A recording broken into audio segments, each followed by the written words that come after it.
Hi ನಮಸ್ಕಾರ ಎಲ್ಲರಿಗೂ welcome back to my channel. ನಾನು ಲಾಸ್ಟ್ ವಿಡಿಯೋದಲ್ಲಿ ಹೇಳಿದಂತೆ ಇನ್ನೊಂದು ನಾಟ್ನ ಹೇಳ್ಕೊಡ್ತೀನಿ. ಅದು ಲಾಂಗ್ ನಾಟ್ನ.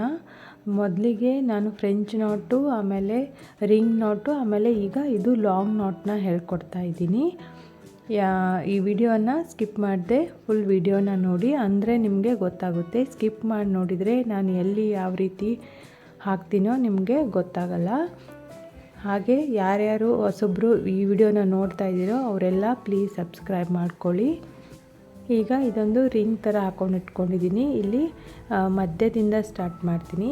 ಈ ನೀಡಲಲ್ಲಿ ನಾನು ಈ ಸ್ಟಿಚ್ಚಿಗೂ 8 ಎಳೆ ದಾರನೇ ಈ ರೀತಿ ಸೂಜಿಲಿ ಹಾಕ್ಕೊಂಡು ಪೋಣಿಸ್ಕೊಂಡು ಇಟ್ಕೊಂಡಿದ್ದೀನಿ. ಈಗ ಹೇಗೆ ಹಾಕೋದು ಅಂತ ತೋರಿಸ್ತೀನಿ ಬನ್ನಿ. ಮೊದಲಿಗೆ ಈ ರೀತಿ ಕೆಳಗಡೆಯಿಂದ ತಗೋಬೇಕು. ಈ ರೀತಿ ಮೇಲೆ ಎಳ್ಕೊಂಡು ಈ ದಾರನ ಈ ಕಡೆ ಇಟ್ಕೋಬೇಕು. ಸೂಜಿನ ಈ ಕೈಲಿದೆಯಲ್ಲ, ಈಗ ಸೂಜಿನ ಈ ದಾರದ ಹಿಂದ್ಗಡೆ ಈ ಥರ ಇಟ್ಟು 1 ರೌಂಡು 2 ರೌಂಡು 2 ರೌಂಡ್ ಹೊಡೆದು ನಿಮ್ಗೆ ಎಷ್ಟು ಲಾಂಗ್ ಬೇಕೋ, ಇಲ್ಲಿ ಬೇಕಾ ಇಲ್ಲ ಇಲ್ಲಿವರೆಗೂ ಬೇಕಾ, ಎಲ್ಲಿವರೆಗೂ ಬೇಕೋ ಅಲ್ಲಿವರೆಗೂ ಈ ಥರ ಸೂಜಿನ ಇದು ಮಾಡಿಕೊಂಡು ಅಲ್ಲಿ ಕರೆಕ್ಟಾಗಿ ಕೆಳಗಡೆ ಚುಚ್ಕೊಂಬಿಡಿ. ಇದನ್ನು ಈ ರೀತಿ ಈ ದಾರನ ಮೇಲೆ ಈ ರೀತಿ ಇಟ್ಕೋಬೇಕು.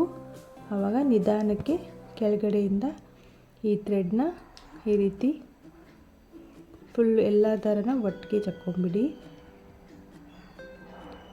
ನೋಡಿ, ಈಗ ಇದು ಈ ರೀತಿ ನಾಟ್ ಬೀಳುತ್ತೆ. ಇದಕ್ಕೆ ಲಾಂಗ್ ನಾಟ್ ಅಂತ ಹೇಳ್ತಾರೆ.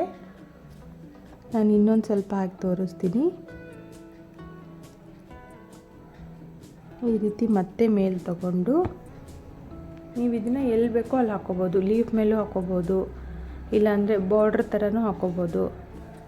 ಇದನ್ನು ಈ ರೀತಿ ಸೂಜಿ ದಾರದ ಹಿಂದ್ಗಡೆನೇ ಇಟ್ಟು ಈ ರೀತಿ 1-2 ರೌಂಡ್ ಹಾಕಿಬಿಟ್ಟು ನಿಮಗೆ ಎಲ್ಲಿವರೆಗೂ ಲಾಂಗ್ ಆಗಬೇಕೋ ಅಲ್ಲಿವರೆಗೂ ಈ ರೀತಿ ಇಟ್ಕೊಂಡು ಈ ದಾರನ ಮಾತ್ರ ಲೂಸ್ ಬಿಡಬೇಡಿ. ಇದನ್ನು ಟೈಟಾಗಿ ಇಟ್ಕೊಂಡು ಈ ರೀತಿ ಚುಚ್ಕೊಂಬಿಡಿ. ಆಮೇಲೆ ನಿಧಾನಕ್ಕೆ ಕೆಳಗಡೆಯಿಂದ ದಾರನ ಎಳ್ಕೊಂಬಿಡಿ.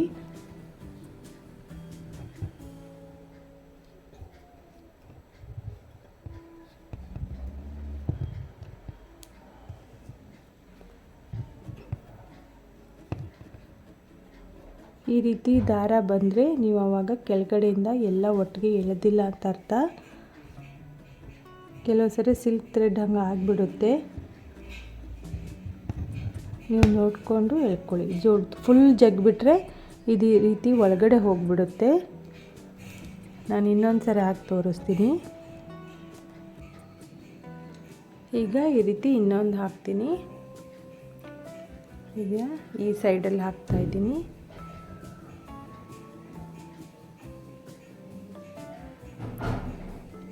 ಇದನ್ನು ತುಂಬಾ ಜಗ್ಬೇಡಿ, ತುಂಬ ಲೂಸು ಬಿಡಬೇಡಿ, ನೋಡಿಕೊಂಡು ಇದು ಮಾಡ್ಕೊಳ್ಳಿ.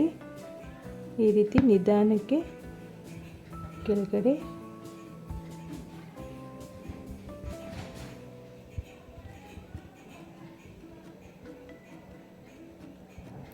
ಈ ರೀತಿ ಬೀಳುತ್ತೆ. ಮತ್ತು ನಾನು ಇನ್ನೊಂದು ಸರಿ ಹಾಕಿ ತೋರಿಸ್ತೀನಿ.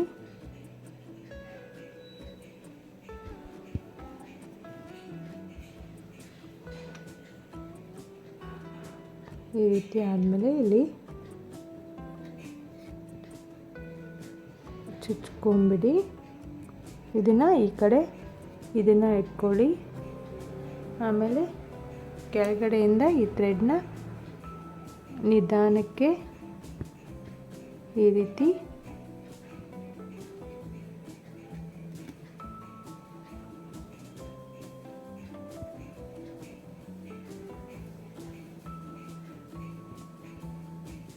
ಈಗ ಮತ್ತೆ ಇಲ್ಲಿ ಮಧ್ಯದಿಂದ ಹಾಕೋತೀನಿ.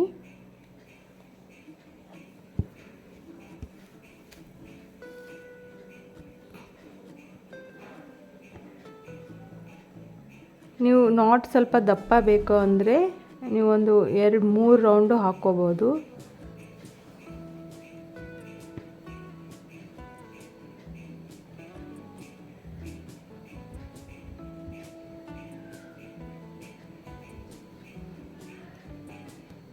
ನಾನು 2 ರೌಂಡ್ ಹಾಕಿ ನಿಮಗೆ ತೋರಿಸ್ತಾ ಇದ್ದೀನಿ.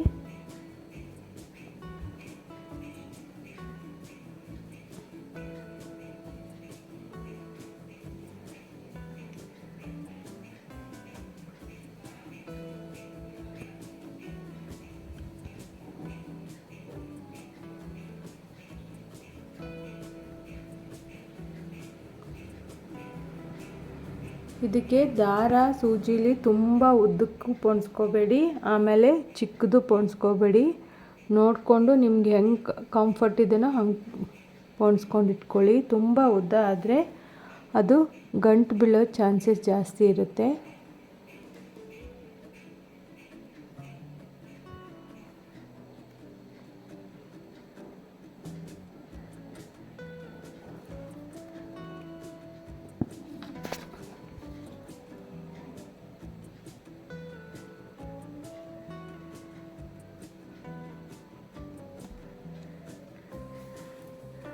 ಈ ರೀತಿ ಇದನ್ನು ಲಾಂಗ್ ನಾಟ್ನ ಹಾಕ್ಕೊಂಡು ಹೋಗಿ ಇಲ್ಲಿ ಮಧ್ಯೆ ಗ್ಯಾಪ್ ಉಳಿತಲ್ಲ, ಇಲ್ಲಿ ಬೇಕಂದರೆ ಇನ್ನೊಂದು ಬರೀ ಫ್ರೆಂಚ್ ನಾಟ್ನ ಹಾಕ್ಕೊಂಡು ಕವರ್ ಮಾಡ್ಕೋಬೋದು. ಸ್ವಲ್ಪ ದಪ್ಪಕ್ಕೆ ನಾಟ್ ಬೇಕು ಅಂದರೆ ಈ ಥರ ನೀವು ಜಾಸ್ತಿ ರೌಂಡ್ ಹಾಕ್ಕೊಂಡು ಇಲ್ಲೇ ಚುಚ್ಕೊಂಡ್ಬಿಟ್ರೆ ಇದು ಒಂದು ಫ್ರೆಂಚ್ ನಾಟು ಬೀಳುತ್ತೆ. ನೋಡಿ ಈ ಥರ ಬಿತ್ತು